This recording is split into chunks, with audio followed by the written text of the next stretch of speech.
Hello everyone, Radhe Radhe. कैसे हैं आप लोग? ठीक रहिए, स्वस्थ रहिए। और लड्डू गोपाल की तरफ से भी राधे राधे।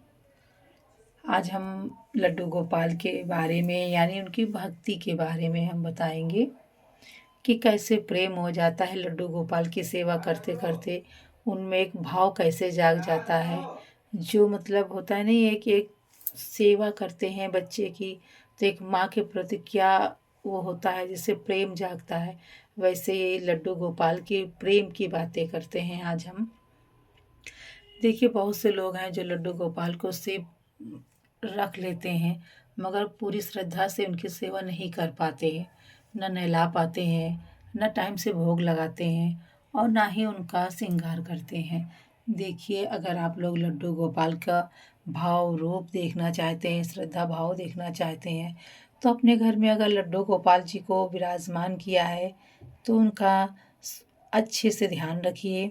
उनके भाव भक्ति में इतना लीन हो जाइए कि आपको खुद ही नहीं पता चलेगा कि यह क्या हो रहा है। क्योंकि ये एक संकेत भी मिल जाता है कि जब भगवान किसी के ऊपर होते हैं ना कि ये करवाना है, वो करवाना है, हमें भक्ति में लीन होना है, हमें लड्डू गोपाल की सेवा करना है, हमें उनका पुण्य पाना है। तो आप हो सके तो इस महीने में अगान के माह में कृष्ण जी की पूजा पाठ, विष्णु जी को खुश करिए, लक्ष्मी को खुश करिए, और भावपूर्वक सबसे ज़्यादा आप लड्डू गोपाल की सेवा करिए।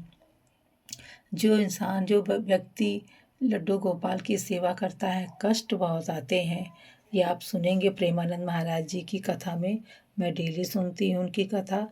तो वो खुद ही बताते हैं कि क्या है, बहुत लोग कहते हैं, उनका मजाक भी उड़ाते हैं कि राधा राधा बोलने से क्या कष्ट दूर हो जाते हैं। ऐसा नहीं है। भगवान प्रेम भाव, इंसान के तन मन की शुद्धि, ये सब देखते हैं।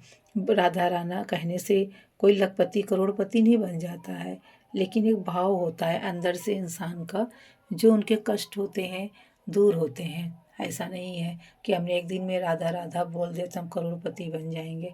भाव जगाना पड़ेगा अपने भगवान, अपने लड्डू, अपनी किसी भी जिसको भी आप भगवान मानते हो, उनके प्रति आपको भाव से जागृत होना पड़ेगा लड्डू गोपाल जी के प्रति में। तो जैसे पहले बहुत से लोग होते हैं कि भगवान का मजाक उड़ा लेते हैं या कुछ भी कर लेते हैं, तो ऐसा नहीं करना चाहिए। क्योंकि भगवान भी, जब हम किसी के प्रति लगाने लगते हैं, पूजा पाठ करने लगते हैं, तो बहुत सारे कष्ट आते हैं, बहुत कष्ट भी मिलते हैं, हमारे जीवन में आते हैं। तो भावपूर्वक शांतिपूर्वक अगर उनको हम करते जाएंगे सरलता से, तो हर कष्ट दूर होते हैं। ऐसी बात नहीं है कि भगवान कष्ट दूर नहीं करते हैं। आप पूजा जब पाठ करते हैं, जब डेली करने लगेंगे, देखेंगे अगर आपको एक दिन दो दिन पूजा नहीं किए तो आपका मन बड़ा बेचैन रहेगा, उदास रहेगा, क्योंकि इससे कुछ खो गया है। तो वही होता है प्रेम, जिसको कहते हैं भक्ति का प्रेम।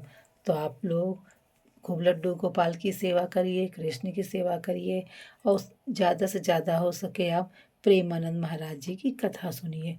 मन को शांति मिलेगी और बहुत ही अच्छा लगता है। अगर आपके जीवन में कष्ट हैं तो आप लड्डू गोपाल की सेवा करिए, किसी भी भगवान की करिए, लेकिन प्रेम पूर्वक अच्छे से सेवा करिए, तन मन धन से सेवा करिए, ताकि भगवान का ये अटूट प्रेम, भगवान खुद आके हमारे घर में हमारा प्रेम भाव सब कुछ देख के मेरे घर में ही आके बस जाए। तो इसीलिए लड्डू गोपाल की सेवा अच्छे से करिए। उनको लाना ही घर में नहीं होता है, उनको टाइम से उठाना, टाइम से सुलाना, टाइम से नहलाना, कपड़े वस्त्र हर एक चीज़ बदलना होता है। तो ये समय अपने आप ही जब निकल आता है, जब हम लोग कोई कार्य करते हैं तो अपने आप ही हर एक चीज़ की प्रबंध भगवान खुद कर देते हैं कि हमें इस टाइम क्या करना है। तो खूब सेवा करिए लड्डू गोपाल जी की, तन मन धन से करिए। हर इच्छा हर मुराद पूरी होगी। कष्ट आएंगे लेकिन दूर वही करेंगे। आप दिल से अगर भगवान को मानते हैं, दिल से अगर किसी चीज़ की तमन्ना है, तो आप भगवान से बात करिए, उनके पास बैठिए, तो ज़रूर से ज़रूर पूरी होती हैं। क्योंकि ये अनुभव मैं अपने ऊपर जो हुआ है, मैं आपको बता रही हूँ कि मैंने भी बहुत कुछ देखा है। लेकिन मैंने भी जब से लड्डू गोपाल की सेवा की है, तन मन से मैं सेवा करती हूँ लड्डू गोपाल जी की। और वही हैं जो मेरे घर के हर कष्ट को दूर करते हैं, हर मुश्किल आने से पहले टाल देते हैं। तो विश्वास और श्रद्धा से काम करिए और सेवा करिए, तन मन से सेवा करिए। और सबसे ज़्यादा तो है, अगर ज़्यादा बेचैन लग रहे हो, कोई काम में मन न लग रहा हो, तो आप प्रेमानंद महाराज जी के प्रवचन सुनिए। आप सभी लोगों को दिल से राधे राधे। अगर हमारी बातें कृष्ण की भक्ति की कुछ अच्छी लगी हो तो प्लीज़ चैनल को लाइक सब्सक्राइब ज़रूर करें, कमेंट्स में बताइएगा। हरे कृष्णा, राधे राधे, जय श्री श्याम। हरे कृष्णा।